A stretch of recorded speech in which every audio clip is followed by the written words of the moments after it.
Hi, friends. We are so excited to introduce our panel.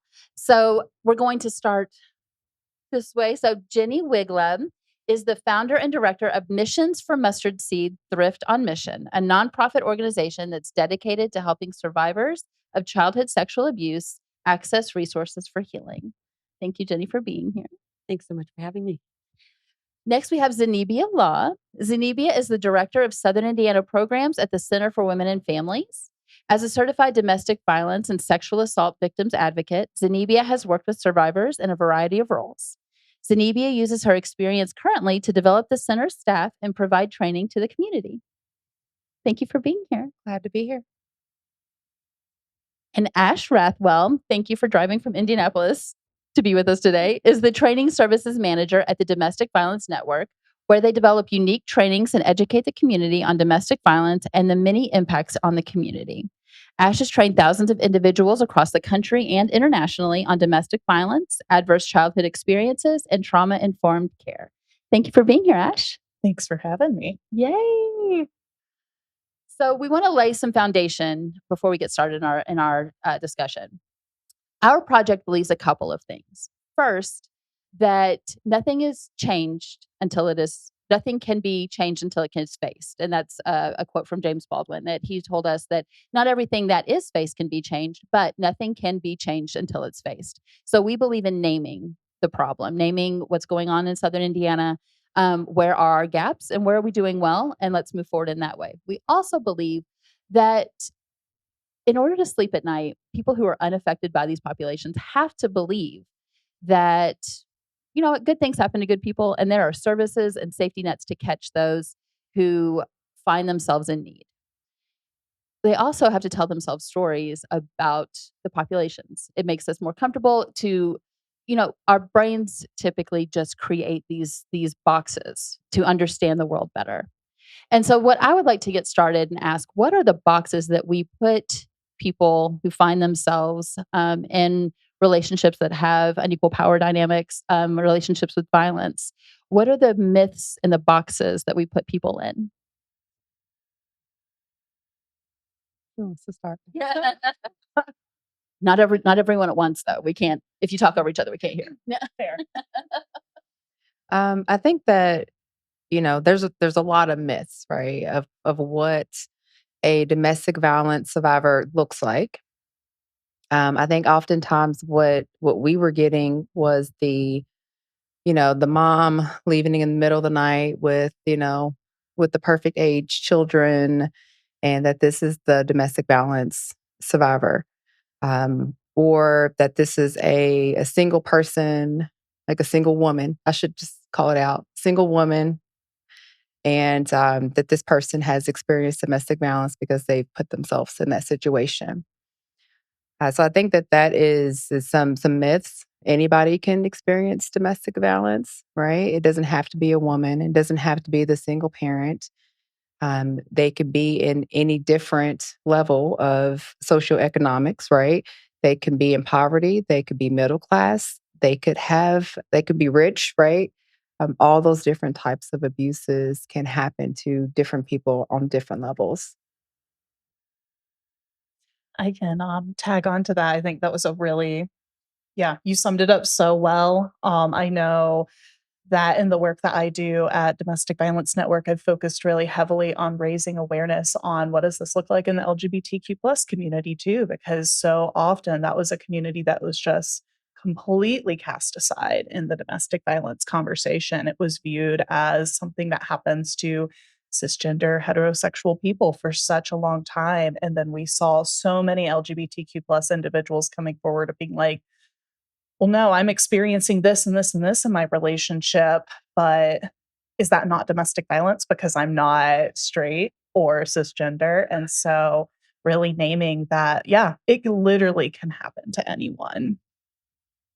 Thank you so much for that. Can we, on a really foundational level, describe and define violence and what that looks like?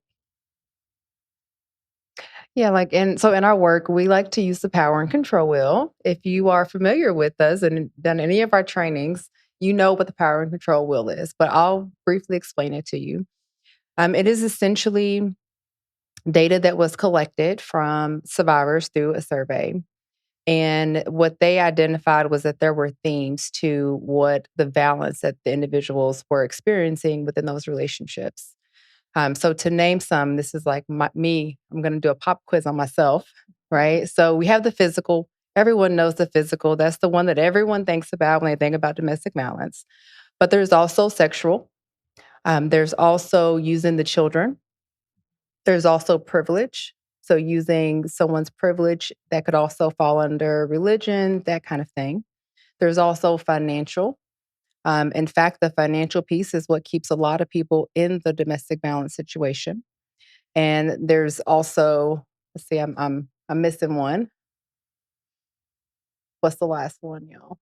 Psychological and emotional. Yeah. So those are kind of like the big domestic violence markers that, if someone is meeting those different areas, that can be considered violence happening within those relationships. Thank you so much for that. And I think that that's really important that every relationship, and like we were talking earlier, no individual is going to be a one size fits all relationship. It's going to look different, and therefore the solution has to look different for every individual. Um, can we talk about what supports are available in Southern Indiana to people who find themselves in these situations? I guess that's me, right? Because I'm the domestic violence program. I'm the only one that can take that. The Center for Women and Families, we do provide free and confidential services. We're located in Jeffersonville, Indiana, and also in Louisville, Kentucky. So those services, look like there's a range of them. So those services can look like someone calling our 24-hour crisis line, where they can get free counseling over the phone, get connected to resources, and get referrals as well. Or it can look like doing services within the legal system. So we have advocates that will go to protective order court hearings with individuals, assist people with filing for protective orders as well. We're not attorneys, but we can at least get them connected to attorneys and then support them through that protective order process. We also have case management that we can support people around as well. In Indiana, our case management really is around mobile advocacy. And that means that we can essentially meet people anywhere and everywhere that's safe in their community, to help reduce some of those barriers. So we do that case management in that way. We also provide supportive counseling, and we also have support groups that happen internally and also in other organizations. In Louisville, we have our emergency shelter services, where we are able to support someone who has those immediate safety concerns and they need to leave today because it's a situation today. And then within the emergency shelter, there's also programming that happens within that too to help support healthy families, right? So support groups and activities and things like that. So that is our direct services. We also do work in prevention and training and things like that because we do believe that it is a community issue. It's not just the Center for Women and Families issue. Domestic violence is everyone's issue, right? Everyone who's hearing my voice today, everyone who's not hearing my voice today. So we do provide trainings and awareness and education as well.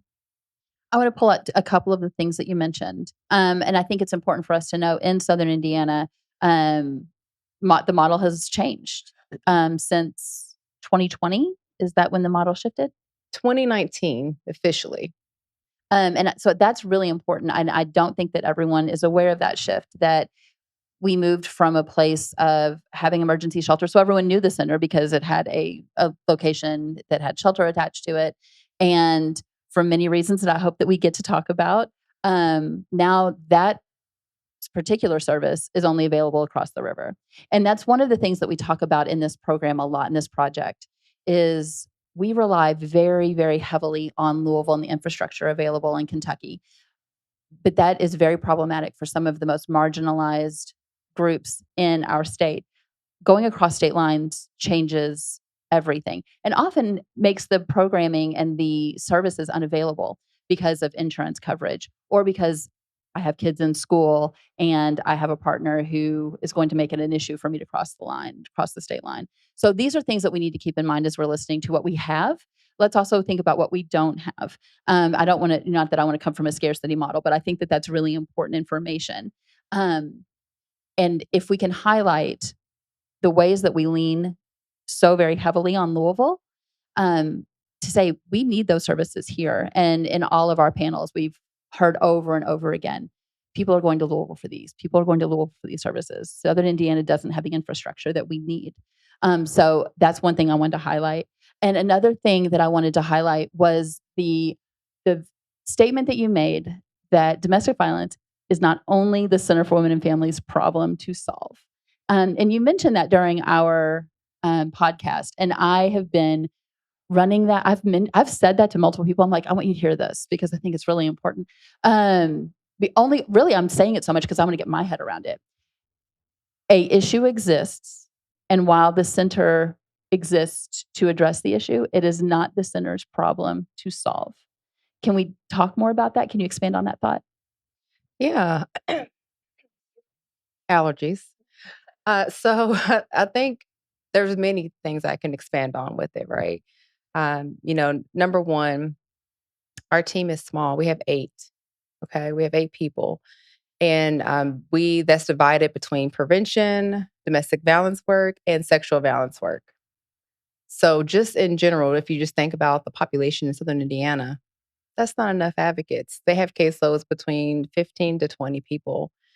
And, so that's one aspect of it, right? The other aspect of it is that, the people who are experiencing domestic violence, they're your friends, they're your coworkers, they're your loved ones, they're people who you go to church with, they're people who do activities with, and you have that connection with them. And we know that when someone has a loved one or somebody who cares about them that invests in them and says, "Hey, I'm this is what I'm seeing, this is what I'm noticing, I care about you or I'm worried about you."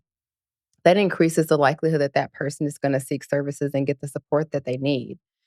And, what we wanna do is prevent them even having to need services, right? So we do that by really wrapping around them, we meaning the community, right? Wrapping around somebody, to support them in other ways. So that way that they don't have to or don't need to enter into emergency shelter, for example. That was a big piece of our model changing is that we realized that, there was a lot of people who we were missing in the model that we originally had, right? So trying to figure out, okay, how can we, reach someone before they actually are that person leaving in the middle of the night, right? Like how can we reach that person beforehand? And when we survey clients, that's what they prefer too, right? Like they don't want to have to get to the point where their life is in danger or where they, are fearing for their safety or their children or their family's safety. So that happens when everybody, I'm pointing the finger, right? But also like us, when everybody gets involved and everybody realizes that, this is everyone's cross to bear, so to speak. And that happens in many different ways in many different areas. Thank you so much for that. Now, Jenny, I want to also identify some of the supports that you're offering to survivors in Southern Indiana. So, can you talk about that? Sure. And I want to start with that people who experience domestic violence have a much higher likelihood um, who- to have that sexual abuse history. So, as a childhood sexual abuse history. So, what we exist for, the Mustard Seed Thrift on mission, is our mission is to help people who were sexually abused as children to get the resources that they need in order for healing. So we do that through a number of different ways, but we utilize the thrift stores as we see them as gateways where number one, we help people talk about childhood sexual abuse. It's probably one of the hardest things that we will talk about in our community, and educate people. Also, invite them into services that we help fund. So we fund a number of different organizations that help survivors. And what we look at when we're looking at the big picture in the community is that generational trauma starts in our youth, and we will see that perpetuated through through a lifetime. So if we can start healing people in those traumas, we can start seeing these generational cycles. And and that kind of leads back to what Zenobia was talking about with trying to prevent those issues from becoming a crisis where they're leaving in the middle of the night, that we get people on that recovery journey. So we are funding those organizations. We're also funding counseling sessions for survivors, and just trying to strengthen our community um, to help these generational cycles stop. Thank you so much. Now, what I'm hearing from both of you so far is that we have our neighbors, people, our loved ones are carrying trauma and therefore unable to reach their full potential. And we talked about that, kind of the walking woundedness of our friends and family, allergies, walking around and not able to be all that they could be in the community. Ash, from a state level, since you are with the Domestic Violence Network, can you kind of name the ways that this issue impacts the state and the cost to all of us? Yeah, I can definitely go a little bit more in depth on that. And I'll definitely say my lens is a lot more focused on central Indiana, but I can definitely speak more to the state as well. But I mean, this is something we do see happening all across the state. Looking at the state of Indiana, we know 1 in 3 Hoosiers will experience domestic violence in their lifetimes, which that's a pretty significant number. And that's also based on the reports that we get. Something that I talk about so often when I provide training sessions is I can give you all statistics for days about what we're seeing, and those statistics are based on the reports that we're receiving, the people who are comfortable coming forward or able to come forward based on their situation. But we know so many people can't come forward or are unable to come forward. One research study that I love to kind of utilize each year is the National Network to End Domestic Violence study called On One Day, where they survey an entire state for 1 day and look at what services were provided and also what services were unable to be provided. And pretty consistently, even if it's normally around 1,500 individuals who are able to utilize services in a day, but there's normally around 400 to 600 individuals who tried to access services on that day and were not able to get the services that they needed.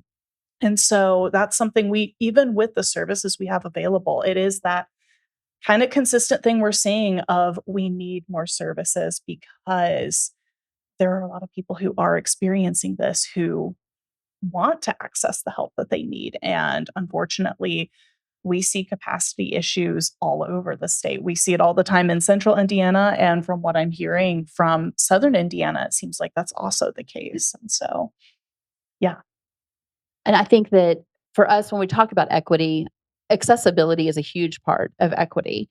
And so what you're saying is a third of those who need services in any given day aren't able to access those services.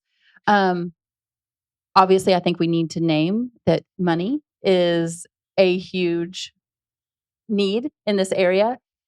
And I think, and we talked before that we can all agree that if you are able to marginalize a population or put them in an invisible space, then it's easier to take money from them.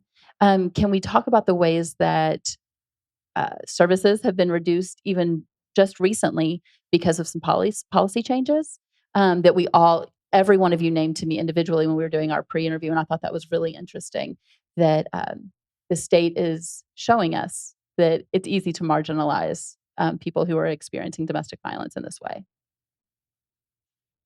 Well, I can speak to it just on it is not something that our organization struggles with, but we we reach out and partner with numerous organizations in the region, and that has been the consistent um conversation is that, for example, VOCA funding that had been cut 25% has really dramatically impacted the way that providers can provide services. And I mean, I think it's something that has to be addressed, with from our grassroots level and start moving up the network so that people in power can start realizing that the people who have experienced crime, victims of crime, people who have experienced child abuse and whatnot. These people are marginalized under, for various reasons, but to not be able to have access to appropriate resources because, the federal government is reducing the amount of money provided is something that we have to address.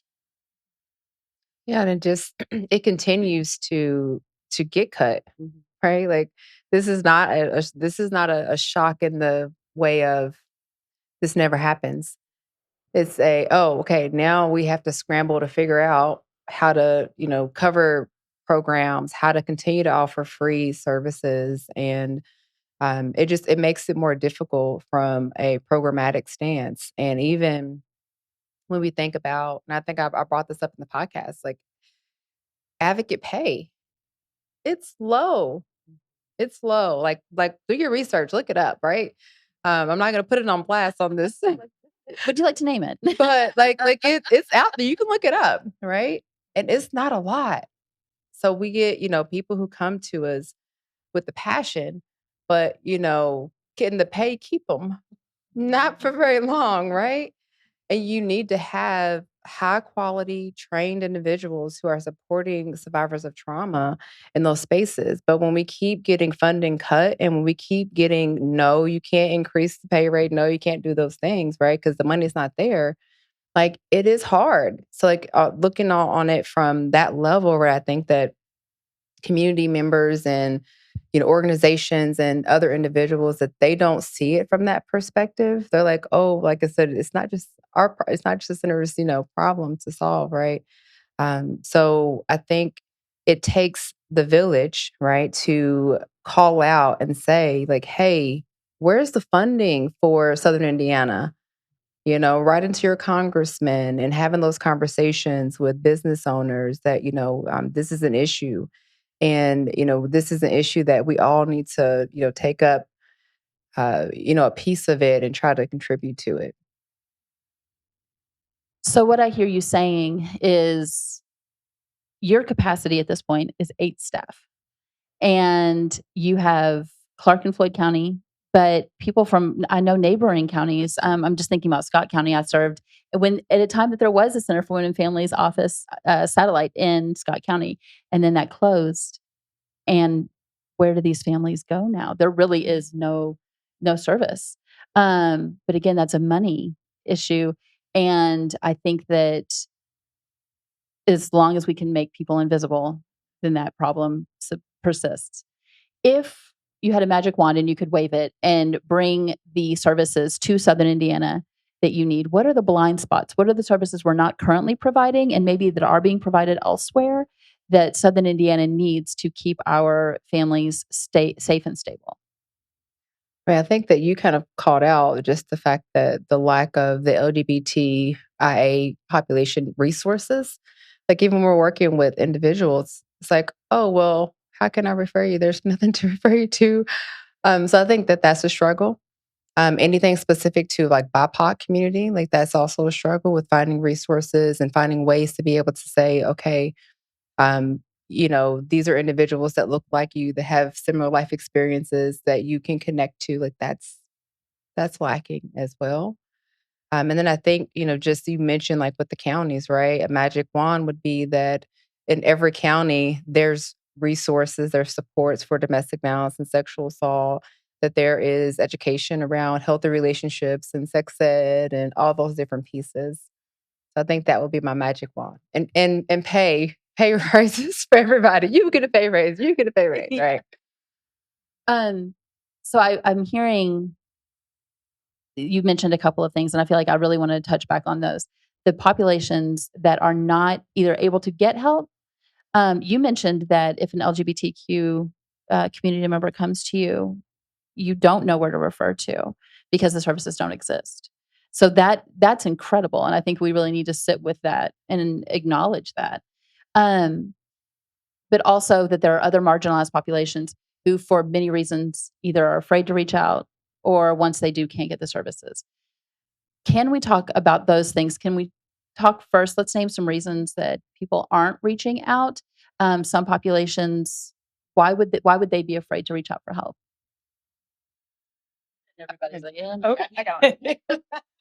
I mean, there are so many reasons why someone might be fearful of reaching out. For one, I feel like this can definitely be said pretty blatantly, both for the BIPOC community and the LGBTQ plus community, but fear of how is law enforcement going to respond if I report?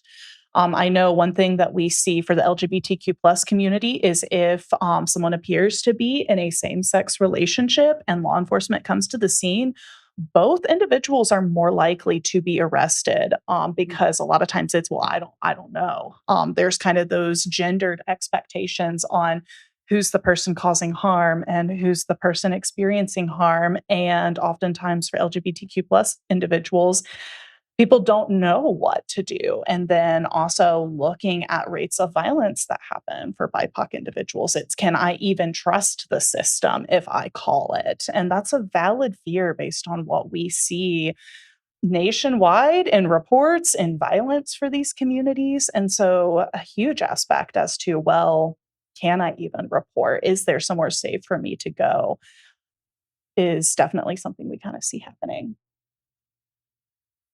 And I would just like add to that as well, like even with the BIPOC community, right? We know that there is, the level of police brutality that has been, now it's in the media, now people are aware of it, but it's been going on, right? Like now it's just being more public. But I think that even beyond that, from a survivor's aspect of it, what we have heard from survivors who are in that community, that they are fearful that if I call the cops, that my spouse, significant other, my child's father, my partner, because they are a person of color, that they will be murdered. So yes, I want justice, but also I don't want them to die, right? So I think that that is that's something that we hear, and I think that's also something to think about when we look at that.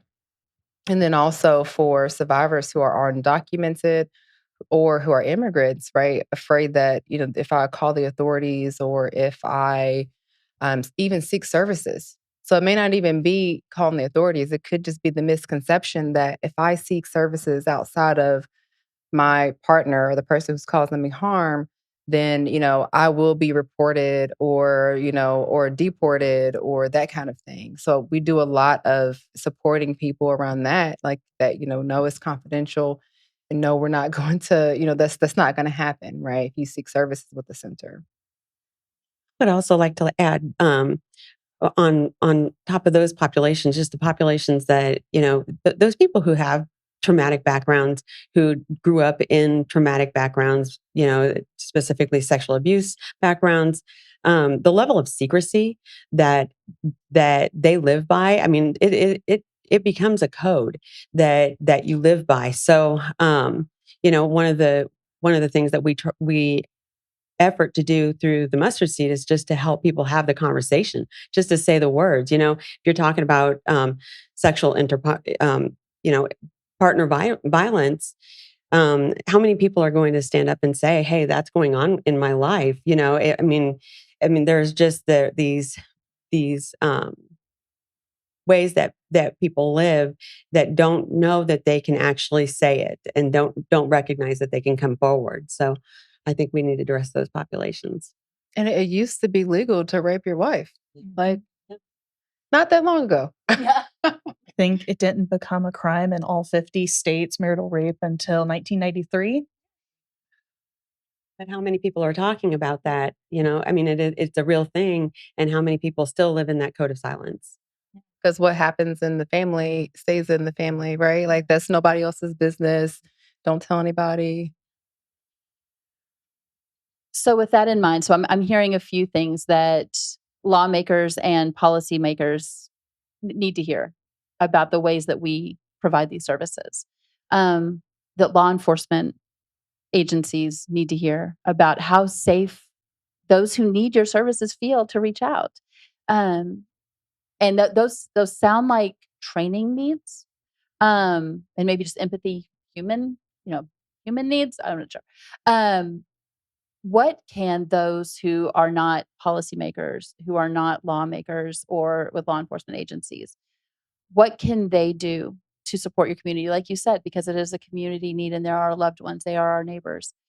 What can we do, and what should we also maybe avoid doing if someone reaches out to support for us to us for support?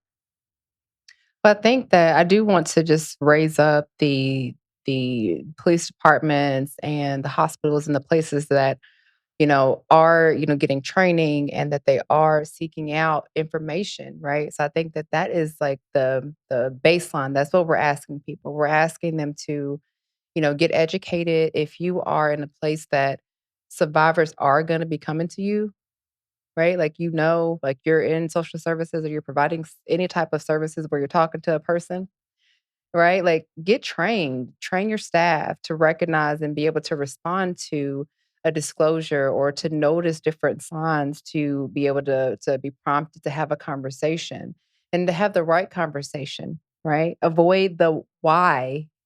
We talked about that earlier, right? Like, don't ask the why questions, but asking those support. So some examples of the why questions. Why didn't you, or why did you? Why did you react this way? Why didn't you make that call? Those are victim blaming, often unintentionally. And like you said, that's often a knee jerk reaction to fear and being upset for the person that you love telling you something. But we almost have to catch ourselves, because that is one reason that people are afraid to come out and speak to us in those ways. Um, as someone who comes, so my background is in child abuse and neglect prevention. And so we work with families with children. And I would love to highlight, what does this look like for families with children, um, if they find themselves in need to get to seek services, but also how does it affect the children in the homes? I can speak a little bit on like just that impact for children in the homes. One of the trainings that I do is addressing adverse childhood experiences and just what that exposure to intimate partner violence can look like. And that exposure can happen in so many ways. Like, it can be visually witnessing or hearing it, but can also just be even noticing the changes in the demeanor of caregivers, such as, used to my family and I would go to events together, or my parent would sing to me before I went to sleep. And now that's not happening anymore. And I don't know what's going on. So we know children can be exposed in so many different ways. And unfortunately, just looking at the ACEs study, we can see that when that exposure has happened, it doesn't mean someone's doomed to experience in adulthood, but it does increase that risk. Sometimes patterns of violence can be normalized, especially if there is no intervention coming in saying, hey, this is actually what an unhealthy relationship looks like. If someone's witnessing violence from a very young age and then they have their first romantic relationship and those same patterns start to happen, it can be very easy to think, well, I saw my parents doing this and they loved each other. And now this person says they love me and they're doing this. Is this just what love looks like?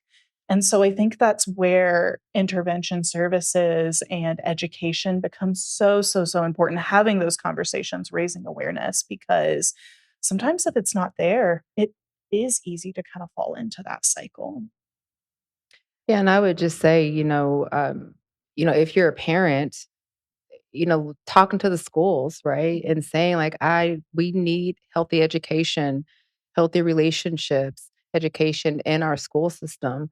Because when we try as service providers, sometimes we get told no. Sometimes we're saying like, hey, we want to talk about this. And they're saying, no, actually, we don't want you to talk about this. So I think as a parent, you have some power in that situation to be able to say, no, this is what I need, right? And listing the other parents in the school, if you're on the PTA, that kind of thing, right? So I think that that's a key thing too, that, if they're getting that education and they're seeing it, if they can't get it at home, maybe they can get it somewhere else. Maybe they can learn it and see it somewhere else. Also, being able to model those relationships, like a healthy relationship in front of young ones, like that's important too, because they need to be able to see what that healthy relationship can look like. And I think that I want to highlight one of the things that you mentioned. You said schools don't allow you in. I think it's also important to note in Indiana that we are legally not allowed to talk about any sex education except for abstinence. It's the only form of education we're allowed to provide, which leaves out so very much of this conversation. So, issues of consent, issues of what's healthy, what is a healthy relationship. You can't bring those dynamics in. So, we end up with abstinence providers, which are typically faith based organizations going in, and they're the ones allowed access to the school. And we, as citizens and as voters, have an ability to make that change, to make it known that that is not acceptable, because it is making a way for this victimization. It's paving a way in Indiana for sure. I also want to highlight, um, in Indiana, one of the mandatory reporting laws is if you have a child in the home who witnesses domestic violence, then you automatically have to make a DCS report. Um, and can we just consider for a second how that would stop a parent if your main role as a parent is to protect your children, yes, but also you want to keep your children, that calling to get help is inviting a DCS report into your home. And if you know that because you've seen your neighbors and friends go through it, how that can stop you. And that is another policy issue for sure, that is just paving the way for relationships like this to thrive, for the aggressor to thrive in that relationship. Yeah, and that is definitely some of the, when I talked about the different types of abuse, like using the children. So sometimes that is a part of the abuse. That if you do this, I'm going to call, the department, CPS, DCS, and say that you are mentally unstable, or say that you are using drugs, or say that, you're an alcoholic, whatever the case may be, right? Like the person is causing harm, that's some of the tools that they use in those situations, right? And I think that there is, DCS and, child protective services, that they do get that rep of, well, you just want to take my kids, right? And on to be on the defense of the child protective services, right? Like they are there to advocate for the kid. They want the kid to be safe. So, I think that within that, right, there's still like kind of that not knowing where it's gonna go as a parent, right? Like if DCS gets involved, you're like, well, I don't know because, and we know about the cycle, right? That they may not leave. And if DCS is saying, well, in order for the kid to be safe, you got to go. And with the pattern of abuse, we know that it is highly likely that they're going to stay or go back. Right. And so it's just, it kind of puts them in that situation of having to figure out, like, what does that look like for me and my family? Because they want to, they want to be with their family. I would love to.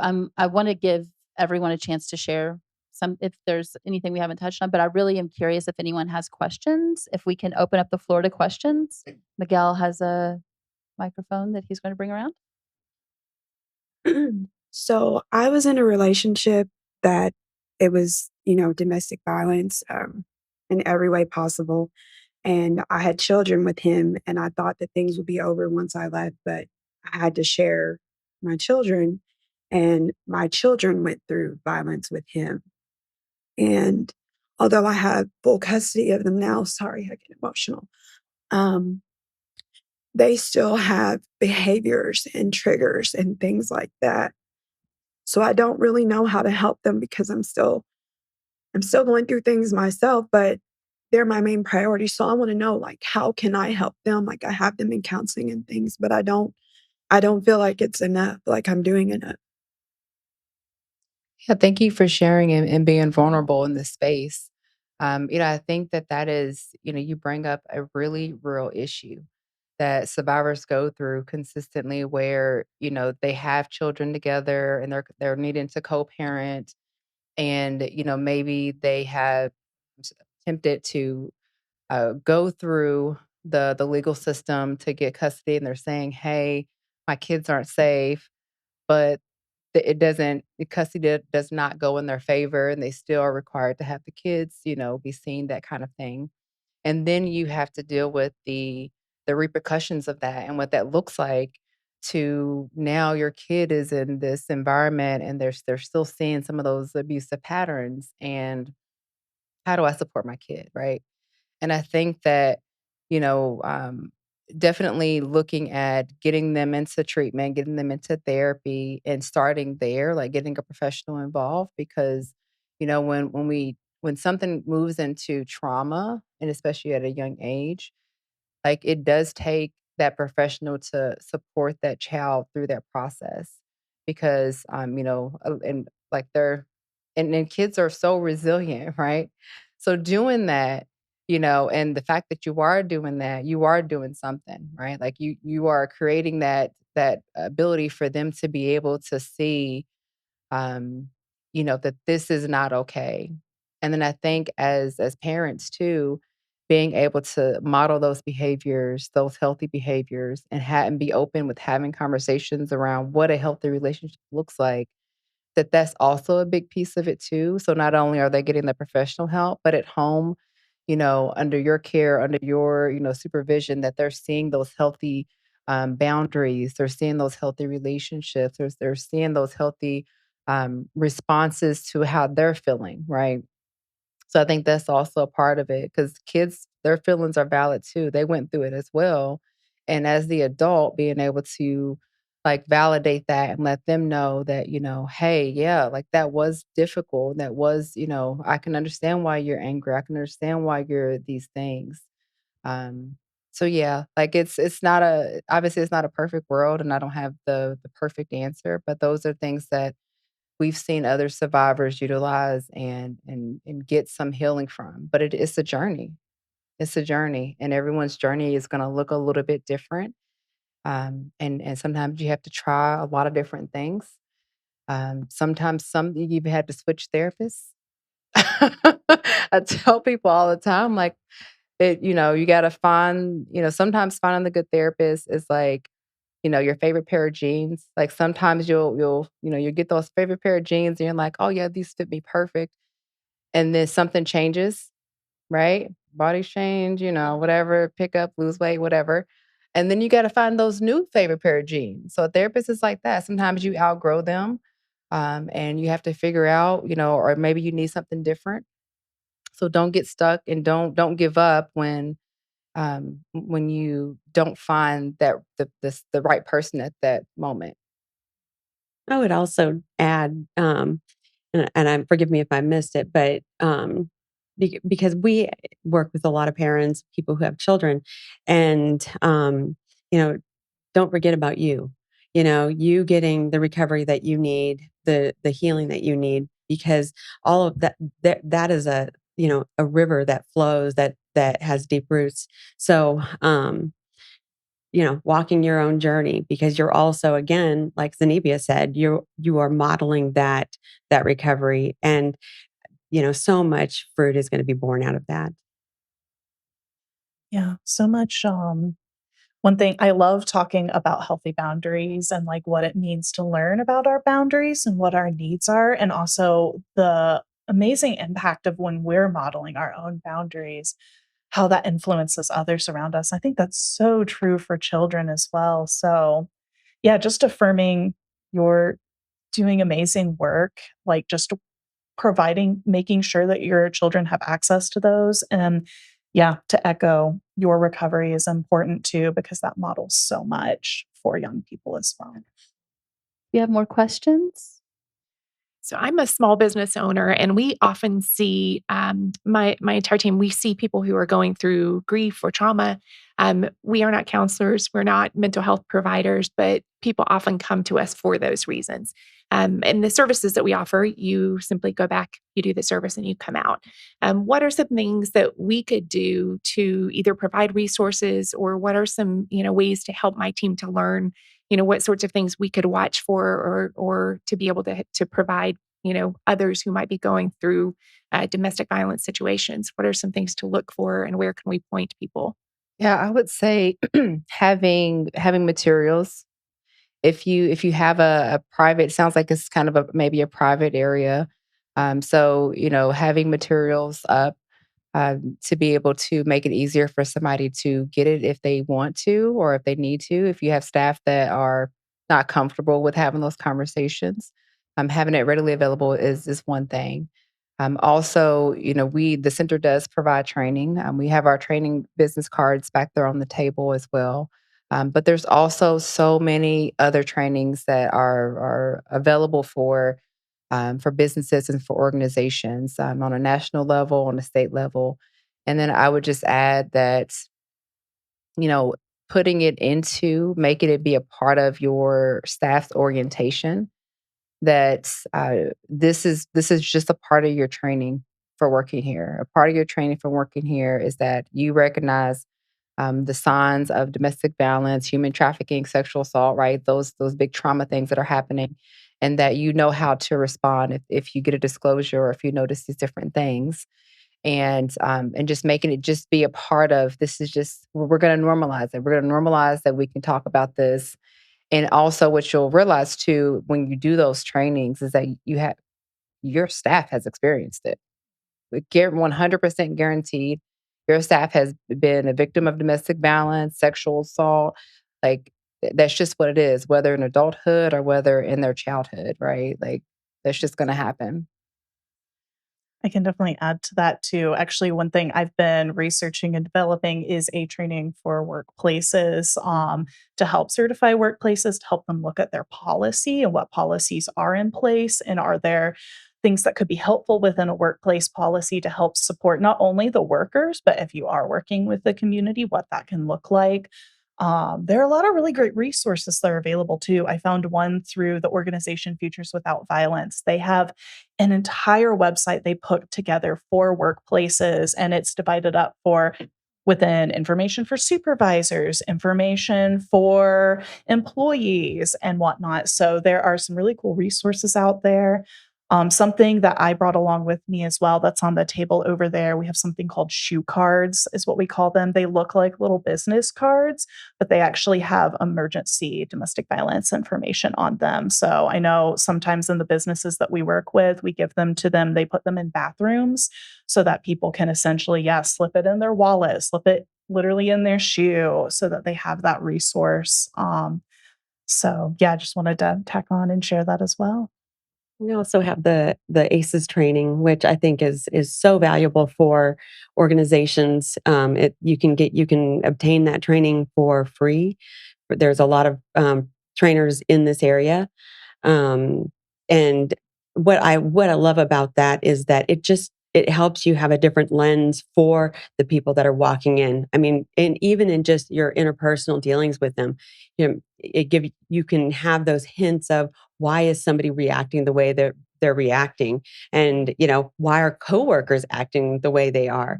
So I think that is an incredibly valuable resource. So I'd like to point out a couple things that we know are coming from this discussion. First, that one third of Hoosiers are, and that's just from report only, will experience this issue. That one third of those who reach out on a given day will not be able to access services because of capacity issues or just because of what's available in our communities. And this is an issue that affects the entire state and affects all of us. It obviously, if this is what speaks to you, it affects our, GDP, if that's what speaks to lawmakers. But more importantly, it affects our neighbors, our loved ones, our homes, our families, our children. And what we need is for those here and those who are watching to advocate for the funds needed to bulk these services up and to pour into prevention. And also, we need people to look at policies and what are the policies that are standing in the way of our Hoosiers getting help. And with a lens to Southern Indiana, we don't have here what we need. Zenebia doesn't have what she needs to do this effectively. 8 people is not enough for this community. So I think all those things need to be highlighted. I feel like we named a lot of problems and not a lot of solution, but the solution comes after this. The solution is each of us being equipped with this knowledge so we can then advocate for our friends and our family. So thank you all so, so much for being here to hear these issues. Again, we can't change what we don't name, so that's what we're here to do. And afterwards, if you have any questions, I know the panelists, I'm sure, would love to answer those for you. Thank you all. Have a great day. Bye, friends. Start it up. Thank you.